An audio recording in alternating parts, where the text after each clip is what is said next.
मित्रांनो, महाराष्ट्रात सरकारमार्फत किंवा NGO म्हणजे स्वयंसेवी संस्थांमार्फत कोणकोणती वृद्धाश्रमे कार्यरत आहेत, त्यांचा पत्ता, संपर्क कसा करायचा, तसेच या वृद्धाश्रमांमध्ये गरजू ज्येष्ठ नागरिकांना प्रवेश मिळवायचा असेल तर त्यासाठी आवश्यक माहिती कोणती व इत्यादी घटक आजच्या व्हिडिओमध्ये आपण जाणून घेणार आहोत। त्यापूर्वी जर चॅनलवर नवीन असाल तर सबस्क्राइब करा, बेल आयकॉन प्रेस करून ऑल नोटिफिकेशन सिलेक्ट करा, कारण ज्येष्ठ नागरिकांसाठी उपयुक्त व्हिडिओज इथे नेहमी उपलब्ध होत असतात। नमस्कार मित्रांनो, ज्येष्ठ नागरिकांना वृद्धापकाळ चांगल्या प्रकारे घालविता यावा याकरिता वृद्धाश्रम ही योजना सन 1963 पासून स्वयंसेवी संस्थेमार्फत राबविण्यात येते। यामध्ये 60 वर्ष वय असलेले पुरुष व 55 वर्ष वय असलेल्या स्त्रियांना प्रवेश देण्यात येतो। ज्येष्ठ नागरिकांना वृद्धाश्रमामध्ये काही अधिकच्या सोयीसुविधा उपलब्ध व्हाव्यात म्हणून मातोश्री वृद्धाश्रम ही योजना स्वयंसेवी संस्थांमार्फत सुरू करण्यात आली। या योजनेअंतर्गत राज्यात 24 मातोश्री वृद्धाश्रम सुरू आहेत। वृद्धाश्रमात प्रवेशितांना सोयीसुविधा उपलब्ध करून दिल्या जातात। यामध्ये प्रवेश घेण्यासाठी 2 कॅटेगरीज आहेत। ज्या ज्येष्ठ नागरिकांचे स्वतःचे वार्षिक उत्पन्न रुपये 12,000पेक्षा जास्त आहे त्यांच्याकडून प्रतिमाह रुपये 500 इतके शुल्क आकारून प्रवेश देण्यात येतो।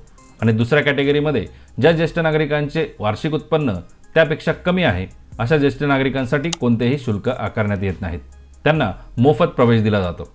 प्रत्येक कॅटेगरीसाठी 50 जागा, अशा प्रकारे प्रत्येक मातोश्री वृद्धाश्रमाची मान्य संख्या ही 100 इतकी आहे। ज्या वृद्धाश्रमांची नावे तुम्हाला स्क्रीनवर दिसतील त्या वृद्धाश्रमासाठी किंवा त्या जिल्ह्यासाठी सामाजिक न्याय विभागातील संपर्क अधिकारी, त्यांच्या कार्यालयाचा पत्ता आणि संपर्क क्रमांक हे तुम्हाला वेबसाईटवर जाऊन त्या लिंकवर जाऊन बघता येतील। आता सर्वप्रथम स्वयंसेवी संस्थांमार्फत चालविली जाणारी 33 वृद्धाश्रमे कोणती त्याची माहिती बघू।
मित्रांनो, यानंतर जिल्ह्यानुसार सरकारद्वारे चालवल्या जाणाऱ्या वृद्धाश्रमांची यादी बघू।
मित्रांनो, यापैकी कोणत्याही वृद्धाश्रमामध्ये प्रवेशासाठी गरजू ज्येष्ठ नागरिकांना संबंधित जिल्ह्याचे सहाय्यक आयुक्त, समाज कल्याण किंवा जिल्हा समाज कल्याण अधिकारी, जिल्हा परिषद यांचे कार्यालयाकडे संपर्क साधावा लागेल।